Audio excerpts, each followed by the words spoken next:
Então, pessoal, neste momento nós vamos falar um pouquinho sobre variações linguísticas, entender um pouquinho esse fenômeno que não é comum só na língua portuguesa, mas em toda língua, todos os povos, raças, nações, e compreender principalmente que as variações não são motivos para exclusão.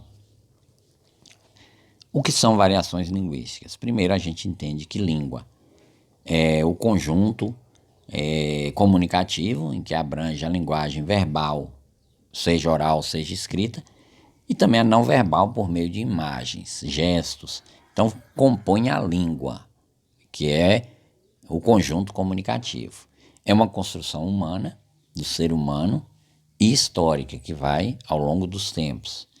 Ela define identidades dos usuários daquela língua, cultura, forma uma unidade, porque imagine numa mesma cidade, tendo 10 línguas, todo mundo falando uma língua diferente. Então não vai haver uma interação, uma comunicação, não vai haver uma unidade. Então a língua tem esse objetivo. E também é algo dinâmico, por isso que está sujeito à variação. Por que há variações linguísticas? Por que não para de um jeito? Porque o ser humano está em constante transformação, em constantes descobertas, e a língua ela é dinâmica. Veja o exemplo. Para você, a língua é um rio ou um lago? Creio que você respondeu que a língua é um rio, ou seja, as águas correm. No lago, a água ela está estagnada, parada, fechada. Então, a língua não é dessa forma, como a água parada de um lago, mas como a água corrente de um rio. Ela vai passando, se renovando, assim é a língua. As variações são alterações, como a gente pode ver nos exemplos, que eu não vou comentar, mas vocês podem ver, alterações que vão ocorrendo ao longo do tempo. E aí essas variações dependem de vários fatores. Vamos ver? Essas variações, elas podem ser histórica, social, situacional, geográfica. A gente vai ver alguma delas. O fator geográfico. É muito comum e é do conhecimento de todos que uma pessoa aqui da Bahia, ele fala bem diferente de alguém que mora em São Paulo, que mora no Rio Grande do Sul. Por quê? Porque são regiões diferentes, são tradições, costumes diferentes, e isso influencia na língua. Então a gente vê um exemplo aqui, o piá, na região sul, Rio Grande do Sul, Paraná, menino é chamado de piá. São Paulo, algumas regiões, guri, aqui para nós é menino mesmo, algumas situações até moleque, enfim, né? Sem o preconceito. Então a gente vê o exemplo aqui da tangerina, bergamota, mexerica, a macaxeira, a mandioca, enfim, outros processos. E isso define de região para região, certo? Nós temos um nome comum a toda língua, mas nós vamos ter também os nomes de acordo com o costume regional. Isso é um fator geográfico que varia de região para região. Um outro fator que faz acontecer as variações é o fator histórico, ou seja, as variações ocorrem ao longo do tempo. Antigamente, algumas palavras que diziam aquele tempo, hoje já não falam mais. Algumas palavras dessa época nossa, vamos dizer, ligadas à informática, não existiam há 50, 60 anos atrás. Então isso é temporal, né? O tempo vai passando, é histórico, vai passando e vai surgindo novas palavras, outras vão desaparecendo. É o exemplo, outras vão se transformando, que é o exemplo de você, que inicialmente era vossa mercê, vós mercê, você, se, né? Então, as palavras vão se transformando. Outra situação, ou outro fator, é o situacional. Aqui eu quero retratar isso com esses dois exemplos. Do lado esquerdo e do lado direito, você tem a mesma pessoa, é um advogado. Do lado direito, ele está num tribunal, então ele está usando a linguagem típica daquele lugar, para aquele momento, para aquela situação, entende? Quando ele sai de lá, ele vai conversar com os amigos aqui em um bar, um bate-papo. Ele já está usando uma outra linguagem, que é a linguagem típica aqui dos amigos. Então ele não precisa usar a mesma linguagem. Isso é muito comum com vocês nas redes sociais. Nada impede vocês de usarem abreviações, gírias, a linguagem da internet, o internetês, quando estão nas redes sociais. Mas quando vão escrever a redação do Enem, aí já não pode, porque cada situação é uma. E você tem que adequar a sua linguagem, a sua fala à situação que você se encontra. Isso é situacional.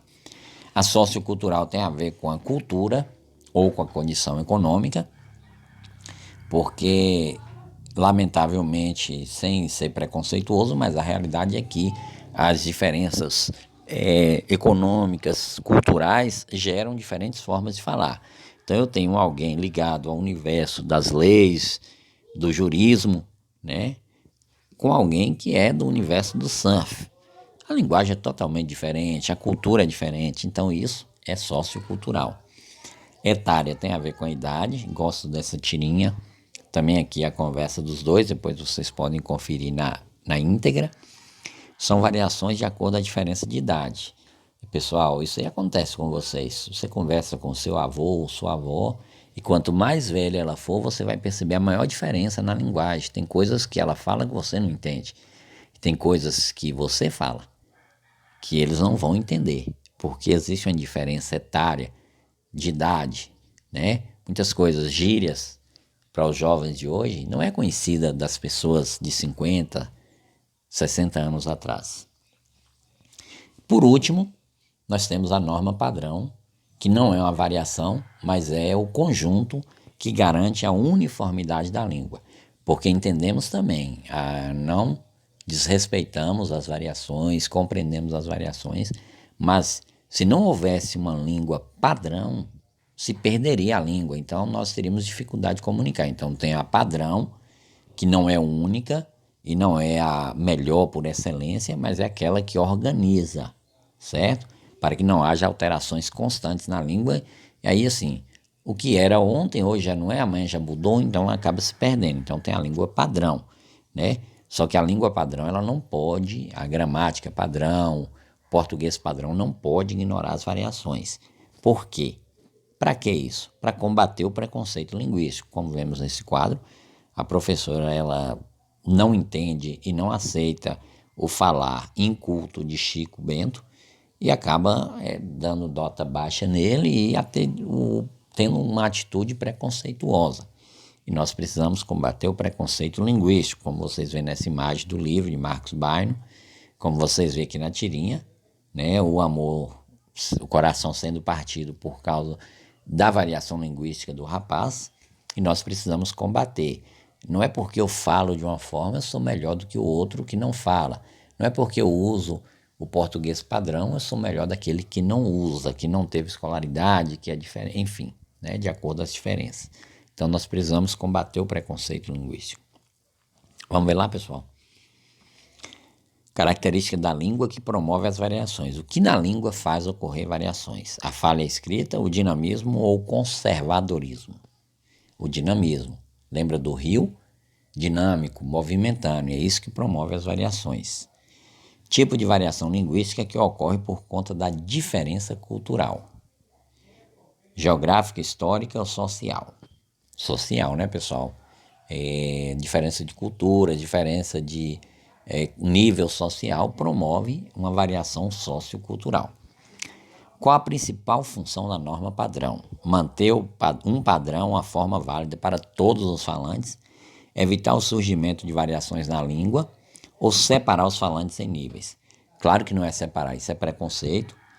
Claro que não evita o surgimento de variações, é impossível evitar o surgimento de variações na língua, porque o povo está em constante contato com outras culturas, transformações, mas é manter um padrão para que as variações não atrapalhem a comunicação entre partes diferentes. Imagine se a língua mudasse todo dia, chegaria um ponto que nós não entenderíamos as pessoas de outros lugares. Então é isso, pessoal, são as variações, um pouquinho de variações linguísticas, mais coisas podem vir depois, né? Mas é interessante e, acima de tudo, combater o preconceito linguístico, evitar o preconceito linguístico, respeitar as diferenças de falares. Até a próxima, se Deus permitir.